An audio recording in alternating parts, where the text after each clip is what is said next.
Je suis Anne Le Gall, cofondatrice et déléguée générale de la communauté apprenante TMN Lab, une association qui réunit un peu plus de 1000 membres de professionnels du spectacle vivant en France.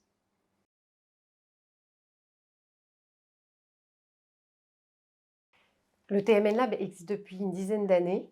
En 10 ans, on a élargi la question du numérique qui, au début, était un intérêt principalement sur des sujets de communication et transformation des métiers liés au numérique, aux nouveaux réseaux sociaux notamment.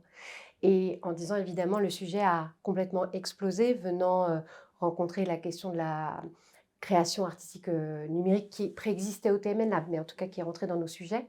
La question de la sobriété et de la responsabilité, les questions d'éthique numérique, les questions de nouveaux modes aussi de collaboration et de modèles d'organisation.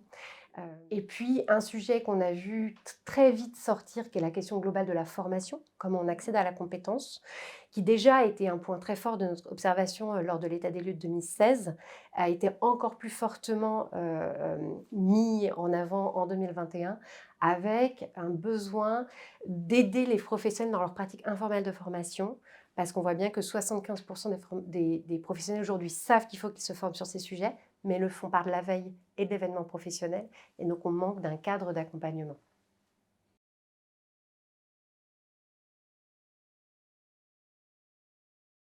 Selon nous, il est important que le numérique, cette question-là, progresse et en fait, soit vraiment prise en compte et pensée au sein du spectacle vivant et non pas subie. En fait, le monde dans lequel on vit aujourd'hui est fortement transformé. Il y a des impacts sociaux et également environnementaux, en tout cas très divers, liés au numérique. Il y a aussi des initiatives formidables, des pratiques de coopération, d'intelligence collective, etc. Généralement, en France, et a fortiori dans le spectacle vivant, on a un manque de formation et de compréhension des enjeux. On a un manque de compréhension du fonctionnement des algorithmes, des biais cognitifs qui peuvent aller de pair. On a un manque de connaissance de comment on accède à l'information et on se forme aux savoirs qui sont sur notamment le web. Et on a un manque de compréhension des mécanismes pour soutenir la création, la rendre accessible et lui faire rencontrer les pratiques culturelles numériques aujourd'hui des publics. Et si on ne comprend pas profondément ce qui se passe en termes de transformation et ces mécanismes, c'est difficile de construire une vraie posture de milieu, une vraie pensée, et de pouvoir mettre en place des actions ou d'avoir une posture anumérique, mais qui soit vraiment fondée sur une connaissance. Et pour moi, c'est un sujet donc national sur la question de l'encapacitation créative face au numérique, et c'est une question sectorielle.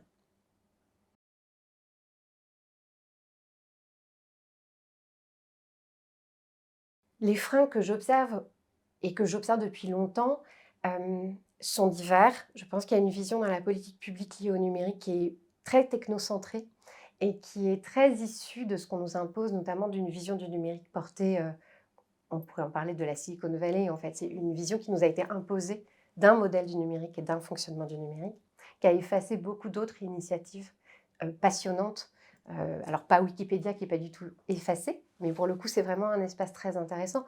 Mais même les logiques de communauté, autour de l'open source, les pratiques créatives qui peuvent être internationales dans le numérique, c'est assez passionnant. Et en fait on ne les voit pas autant qu'on voudrait et on a une vision du numérique qui n'est pas la plus, pour moi, intéressante et incapacitante. C'est un frein. Il y a aussi une perception du numérique comme un sujet éminemment technique, qui s'adresserait plutôt aux scientifiques d'entre nous, alors que penser un numérique de demain, c'est penser un numérique avec les littéraires aussi. C'est penser un numérique avec tous, concevoir des corpus et imaginer un numérique qui ne soit pas biaisé, c'est le nourrir de pensée. Donc en fait, c'est une place pour tout le monde, mais je pense que c'est des manières d'en parler qui complexifient les choses. Et puis on a une vision, d'un numérique très dans la dématérialisation et pas, la question vraiment sociale. Je ne sais pas si c'est toujours très clair d'en parler comme ça, mais je pense qu'historiquement, on n'a pas construit quelque chose autour de l'éducation et de l'encapacitation toujours, alors que dans les années 80, le ministère de la Culture, quand il s'est saisi de ces sujets, a immédiatement positionné les espaces culture média. C'était vraiment une politique, créative et d'incapacitation collective, alors qu'aujourd'hui, on n'est pas dans cette logique. Et donc ce qu'on propose comme numérique, principalement, et bien comme numérique mainstream, je dirais, évidemment dans le secteur culturel, on n'en a pas envie. Donc c'est une position plutôt de rejet. Et c'est vrai que quand on travaille les questions numériques, nous, dans des grandes rencontres nationales, on a plus de mal à mobiliser. Alors qu'il y a un vrai potentiel créatif et social passionnant.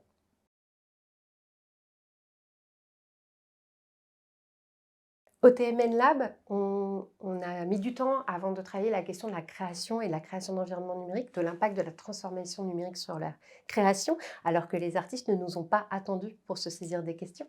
L'art numérique, il a 70 ans, il nous a bien précédé, il m'a bien précédé.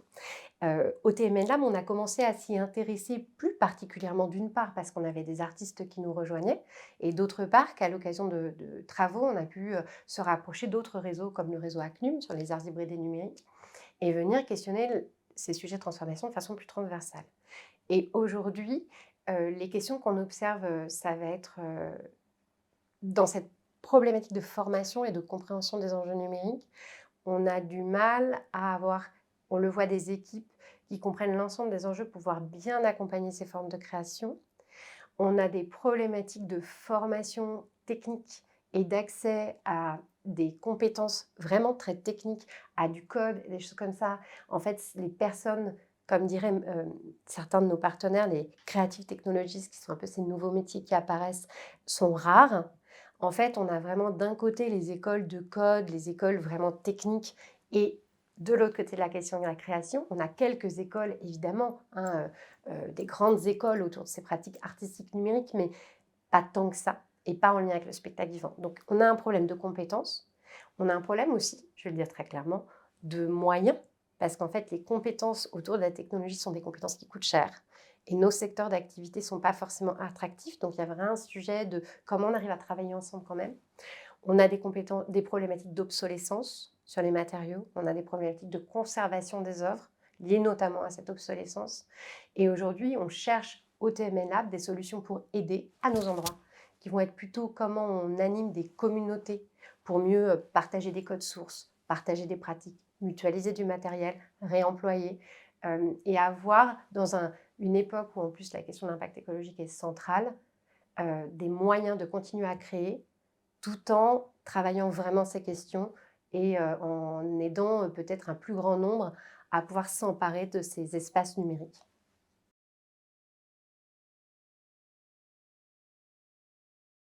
Récemment, on a vu émerger la notion de découvrabilité sur laquelle on essaie de travailler et de comprendre en quoi elle peut aider le spectacle vivant à émerger, à être découvrable dans un paysage culturel fortement numérisé. Les pratiques culturelles des publics, on le sait, elles se passent à plein d'endroits, physiques et numériques. Mais aujourd'hui, quand on accède à une information, ne serait-ce que pour savoir si un spectacle existe, on va faire des recherches. Et naturellement, les offres de territoire ne sont pas celles qui vont remonter le mieux.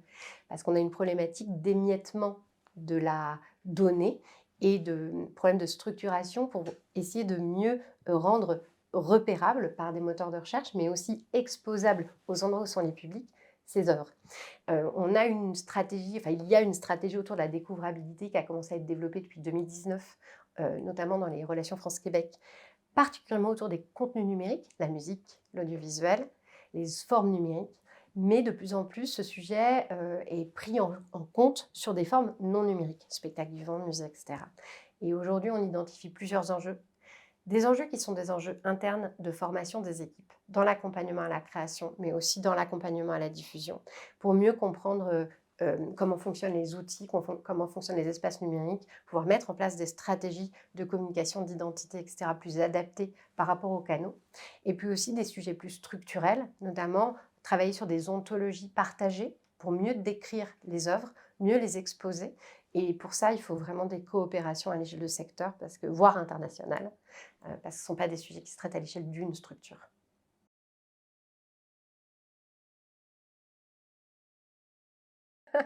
Ah, ça c'est dur.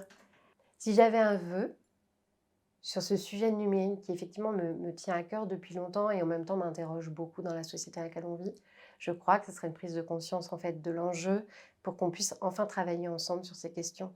Et on a besoin de penser ces espaces numériques, on a besoin de faire exister toutes les spécificités du monde artistique. Et aujourd'hui, je trouve qu'on peine encore. L'état des lieux qu'on a sorti, on avait 37% des lieux qui pensaient que le numérique était incompatible avec leur métier. Or, c'est le monde dans lequel on vit. Et je trouve ça très embêtant qu'on ne soit pas plus nombreux et à plus de niveaux hiérarchiques à s'emparer de ces questions-là pour produire une vraie culture numérique responsable de notre secteur.